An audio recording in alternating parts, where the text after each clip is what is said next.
Press play. He's the voice of the intersection of marketing, tech, and popular culture. Thinking is his commodity. DJ, data punk, stylish sock collector, and author of the book Disruptive Marketing. Jeffrey Colon is your host of Disruptive FM, the marketing podcast for eccentric minds.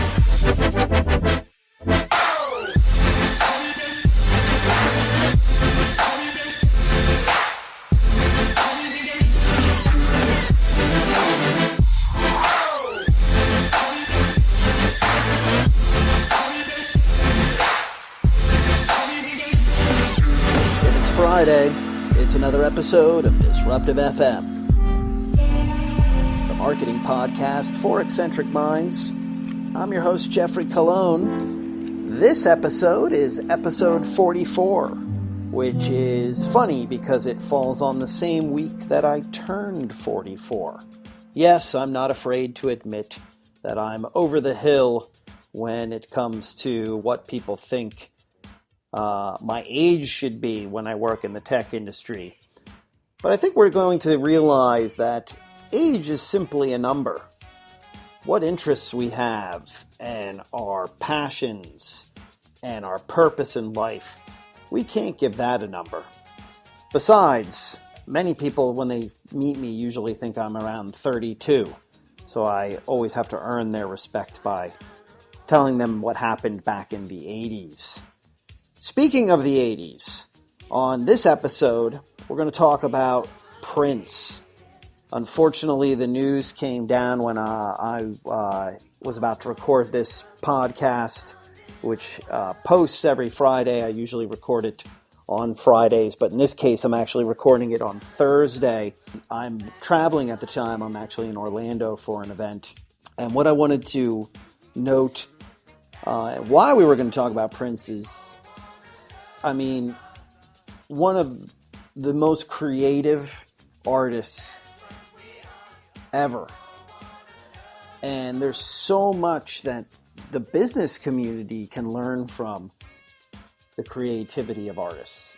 We've now lost two of the most influential artists of two particular decades. We lost David Bowie earlier this year, who we have to say is the most influential artist for the 70s.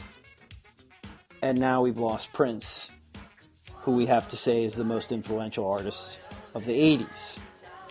Now, I also like to say that give credit to other artists as well. I think there were plenty of other artists that were very influential in the 70s too.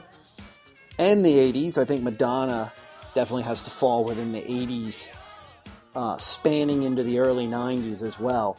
But the interesting thing about all these artists is they created art for art's sake, which is where we need to go back to, I think, in society to really find what's, our purpose again, which is, what drives us. Sometimes we should create for the sake of creating.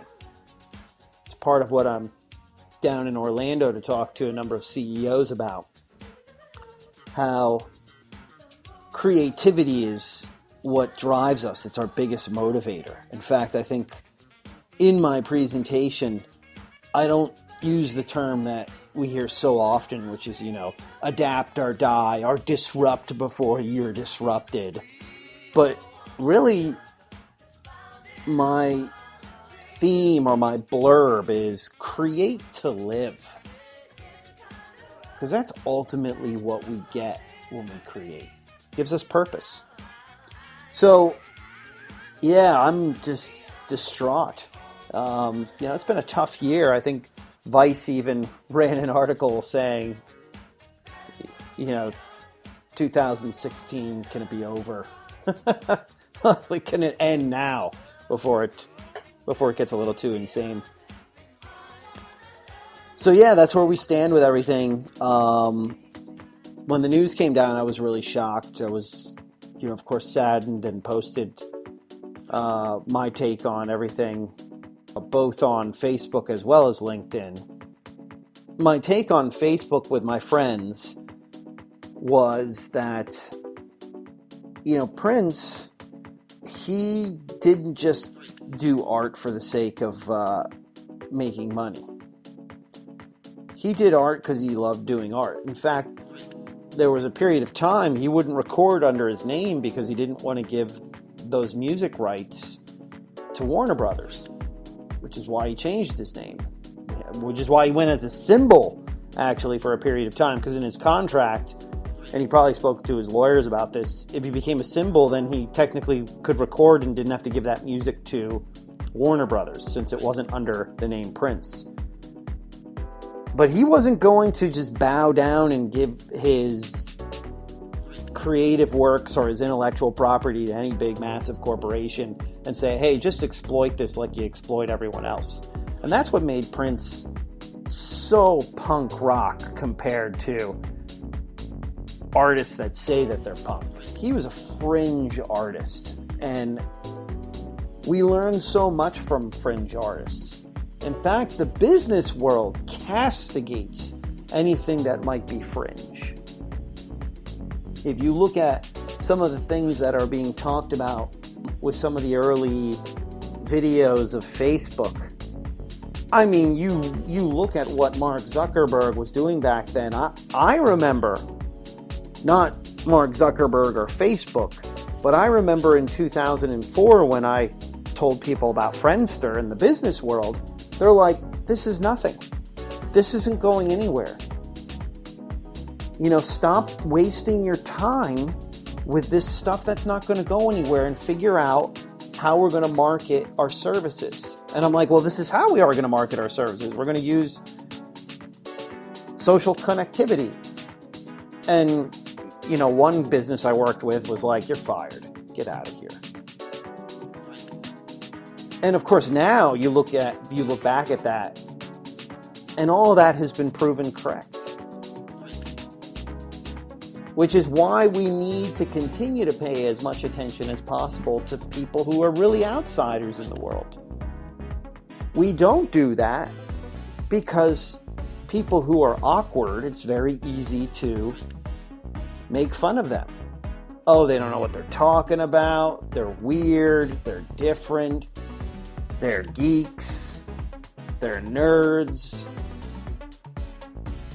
And yet, time and time again, all of these fringe artists, these fringe business people, the people who are on the edges of all cultural movements, they always tip things mainstream. Because when you pay attention to the fringe, you're paying attention to things that are bubbling. And usually when things are bubbling, if we apply the law of physics here, they always boil over. Tweet to me at Disruptive FM, our personal Twitter feed, our Twitter handle, I should say, at DJGeoffe. Let me know what your favorite Prince song is. I have two. Controversy. No, I have three. Controversy, Erotic City, which I played all the time as a DJ. I don't think you could say you were a DJ if you didn't have the Erotic City 12-inch. And I loved Diamonds and Pearls because it was just so different for Prince. I played that on my college radio show before that got onto commercial radio.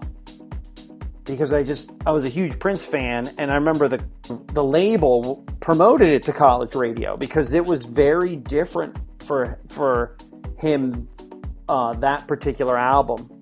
And I think they realized they were going to need some help. Ultimately, it became just as massive as many of his other hits. It was just so different for him, and that's what made him so special, in my opinion. And again, that's what we can learn so much about from these artists when it comes to business, which is the people who are like everyone else, they don't become footnotes in history. No one even knows who they are. And the world is becoming so cluttered with so many businesses and services, you can't just say you have a good product or a service anymore. You have to now know well, who is my niche audience that cares about me? And what's my differentiating factor to them? You don't have to be massive. Not everyone's going to be a massive artist like a David Bowie or a Prince, just like not everyone's going to have a massive business like a Facebook or a Google. But I think to even be successful on a small business level or a mid-sized business level or even a multinational corporate level, you have to have a differentiating factor. What makes you? What do you stand for? What's your culture? And how do you tap into people that love your culture as a result?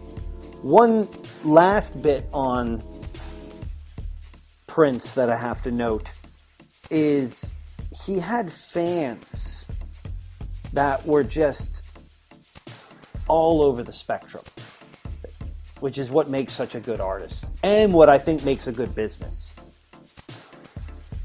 Dave Grohl loved Prince. I mean, he jammed with him a bunch of times. And I'll never forget an excerpt off of a Howard Stern show where Howard Stern said or asked Dave Grohl, do you think you're a better guitar player than Prince?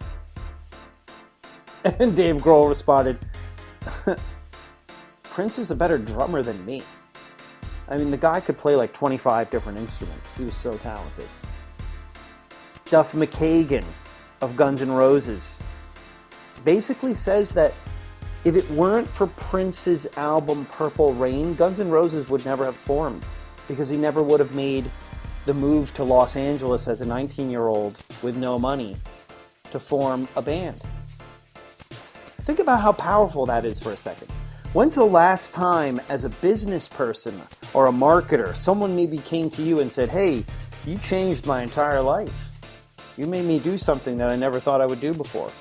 Highly doubtful, especially if you're selling soda pop or whatever other fast-moving consumer good that exists out there. Speaking of, a lot of fast-moving consumer goods, consumer packaged good brands decided to tweet and align themselves with the news of Prince's passing. And of course, they made it all about them. When is anyone ever going to learn from these brands that, that's the equivalent of, me as a person showing up after the news is announced and I show up to give my condolences to Prince's friends and family, but when I get there, instead of saying, hey, I'm really sorry to hear the news and I'm sorry for your loss, I say, hey, it's all about me. I'm here. Just absolutely absurd sometimes. And hopefully something that brands can learn this year is that being more immersive and under the radar is much more important than getting your message across. So I have no problem that brands decided to tweet things. They have every right to do whatever they want to do. It's just I think many of them probably could have been a little bit more classy when it came to it. And of course, I get why many of the Minneapolis-based brands did it. Remember, Minneapolis has the most Fortune 500 companies in, what is it again? I think it's like the most, it has the most top like 20 Fortune 500 companies call Minneapolis home. So you have a lot of business there that obviously loves its homegrown artist. But there's classy ways to do it. We're left again with another big loss. It's great to experience people's emotions and feelings together online with many of these happenings now. I'm not saying it's a fun thing to go through these things. I mean, I took it really hard when MCA, Adam Yauch of the Beastie Boys passed away. I mean, I was probably in mourning for a month. Same with Bowie. It's going to be the same with Prince. But it's great to see some of the things that people post and see how these artists have really touched their lives And it reminds me that in the tech industry and in the marketing world, in the world of business, we think that business innovators are a big deal. But I don't think business innovators really touch people's soul like a true music artist. So I'm here in Orlando to talk about disruptive marketing and the new norm. And I figured a lot of people were asking me, what do you think the new norm is, Jeff? What does it mean to you? And I think when it comes down to it, you can't really understand where we are in the new norm unless you actually understand what I call the post-remix or post-sampling world. Mark Ronson talked about this in a famous TED Talk from 2014. The post-sampling world allows any of us to take anything, even if we don't own the intellectual property, and make it into something new. And this is ultimately what advertising is going to look like. Brands don't realize that. People are going to take snippets, they're going to remix things, they're going to bootleg things, they're going to tell their own stories. So it's very important to understand that we're in this post-remix or post-sampling world. That people are going to build new ideas from existing ideas. That everything that exists can be remixed by people and their power of mobile communication technology. Also, I think it's good to understand how we've evolved as a society. We've gone from barter to feudalism to capitalism. And then within capitalism, we've had knowledge or cognitive capitalism. And now we sort of sit in this chasm that I think happened around 2008 and might go till 2023. And the reason I say it started in 2008 is because the bottom has fallen out on the economic system as we once knew it. We have algorithms that control more than people. And while I'm no Luddite, and I enjoy good algorithms that are written by people and have empathy toward people, most algorithms aren't written that way. So we're going to have to navigate for quite a period of time to figure out the society that we want to live in, if it's going to be humane or it's going to be overtaken by robotic programs. And we're ultimately moving toward a post-work and a post-capitalist society. What that will look like, I have no idea. If I did, that would have been the book that I wrote. I don't have a crystal ball. But Peter Drucker, famous management author, talked quite a bit about that. And we can already see that happening because with automation and robotics and the gig economy and the internet getting rid of a lot of industries that at one time provided living wages, we're moving towards something that's going to ultimately mean less money circulating amongst people. So we have to think about that when we talk about the new norm. And then, of course, we have to talk about how the web has evolved. And Steve Case talks about this in his book, The Third Wave, how we've gone from Web 1.0 to Web 2.0, which we currently inhabit, and that Web 3.0 awaits. And that Web 3.0 is the Internet of everything, not defined by hardware or software, but truly partnerships. And that those partnerships are really going to change the institutions as we've known them. So I talk a lot about this in my upcoming book, Disruptive Marketing, What Growth Hackers, Data Punks, and Other Hybrid Thinkers Can Teach Us About Navigating the New Normal, out August 15th on Amazon Books. And hopefully you'll read more into that, and I'd love to get your feedback when you do read it and what you have to say about it. If the new norm exists or if we're always in a new norm. I mean, if you think about it, we're always in a new norm because things change at a rapid pace.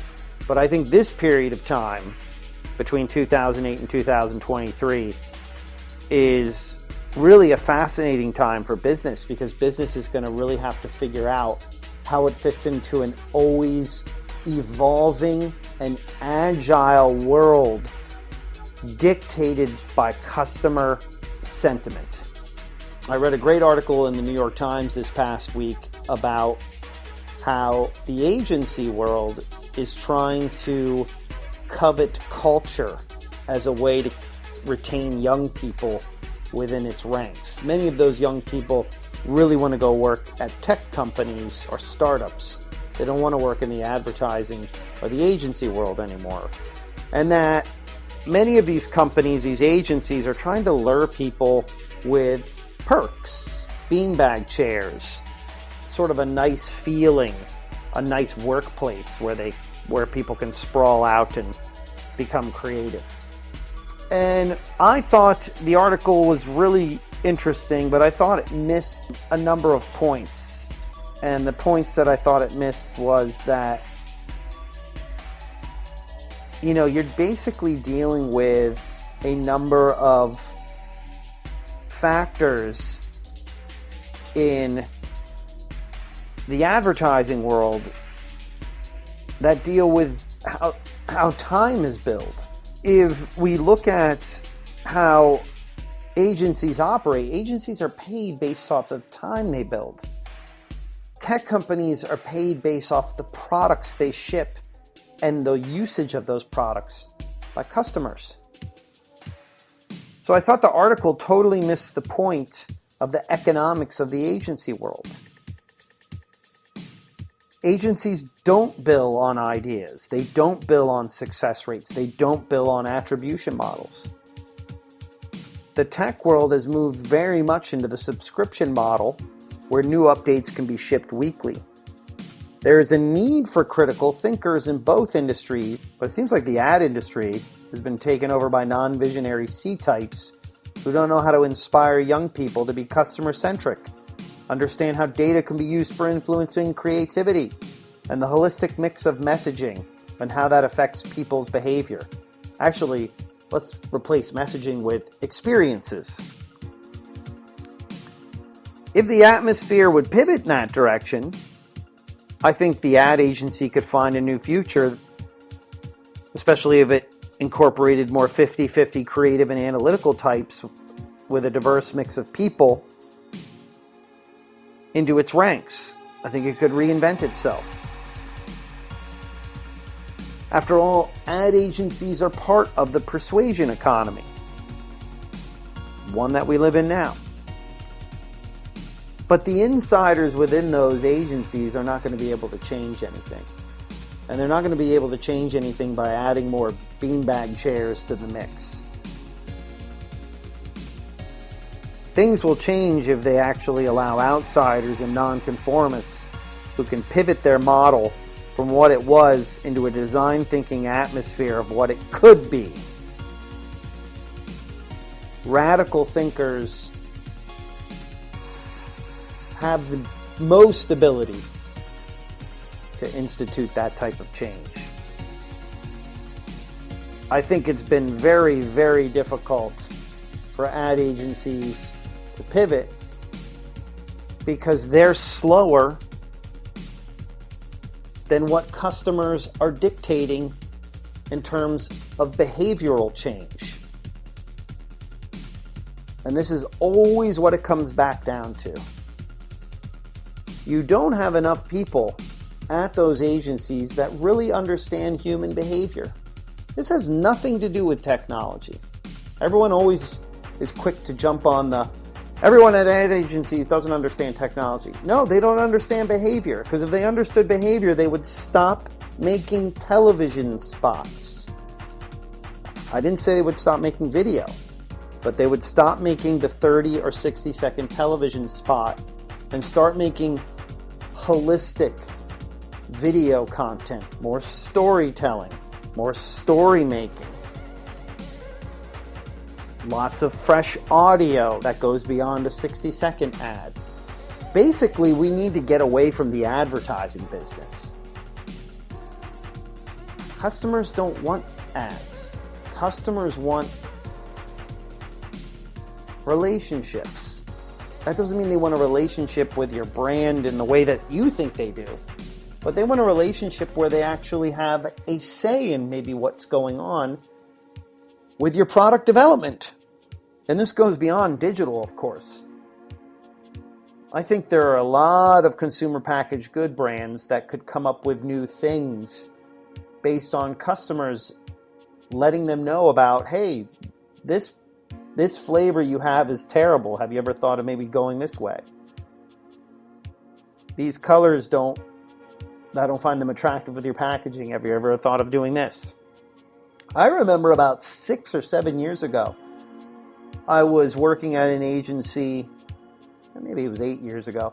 I was working at an agency on a consumer packaged good brand, and I said to them, hey, I see that you have your website on the packaging. Is there any way that you could add your Facebook brand page to that packaging? And the brand manager looked at me and said, well, yeah, we could, but why would we want to do that? And I gave him statistics that said, well, Facebook's going to be just as big as the web or your website where people are. And he just looked at me and said, you don't know what you're talking about. Now, of course, we look at 2016, the year we're in now, I pick up packaging all the time that has Facebook brand URLs on the packaging. Because even though you're not likely to maybe go to that brand URL, at least you can see that, so you can actually type a search in if you are interested in, oh, hey, that brand is on Facebook. I do want to follow them, or I do want to like them, or at least want to see what kind of content they're posting on Facebook.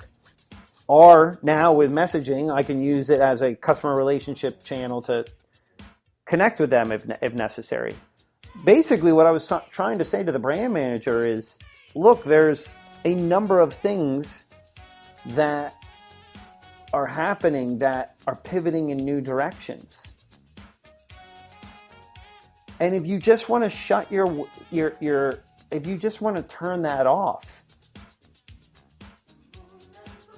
because you don't want to pay attention to the fact that behavior is changing, that's your loss. And that's what I think ultimately has happened in the agency world.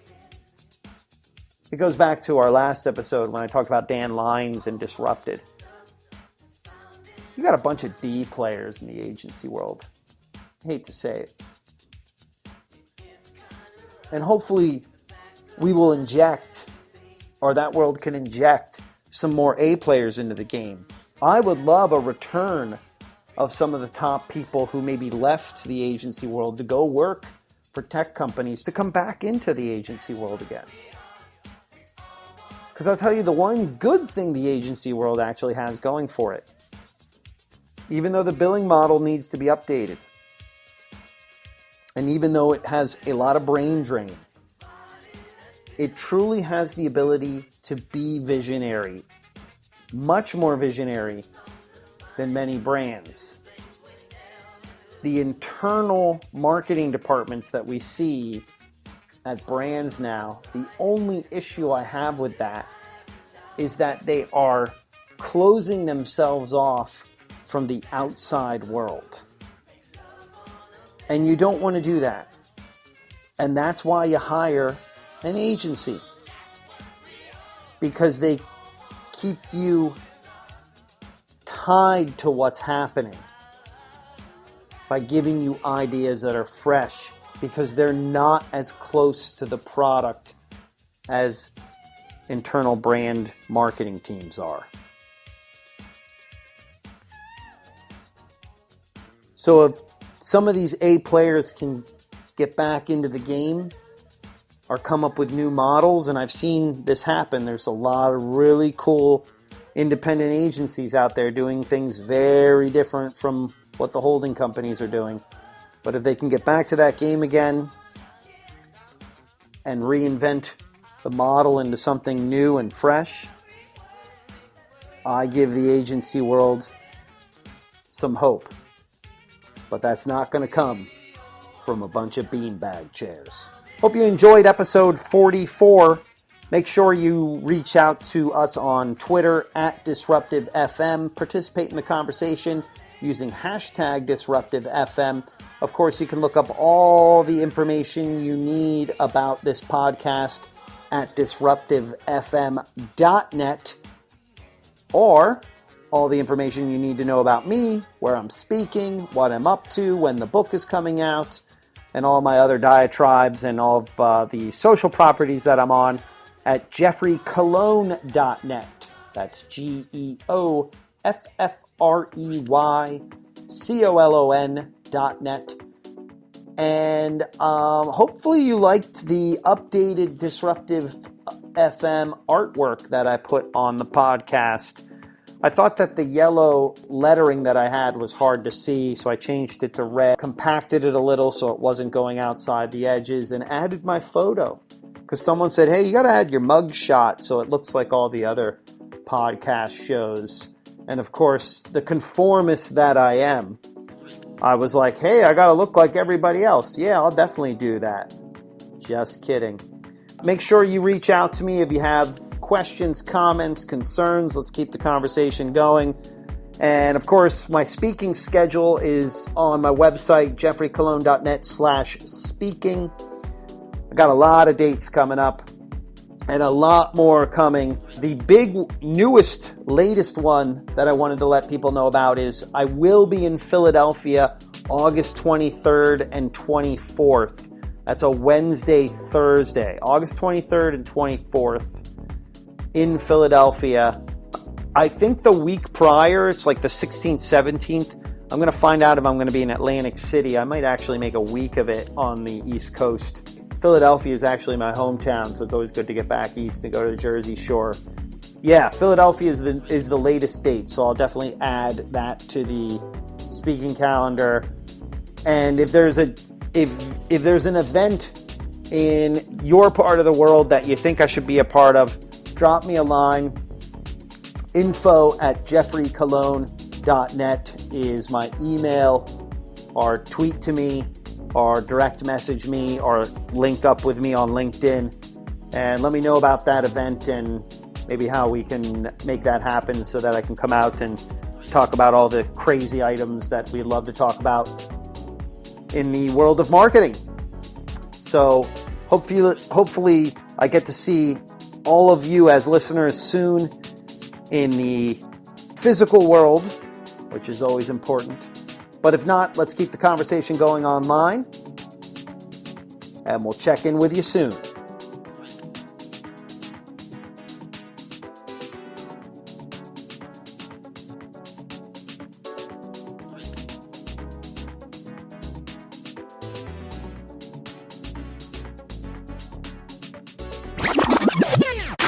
You've been listening to an episode of Disruptive FM, the marketing podcast for eccentric minds. Remember to subscribe to the show on iTunes. Purchase a copy of Jeffrey's latest book, Disruptive Marketing, on Kindle, hardcover and audio. Signing off from the city of Seattle. Press pause.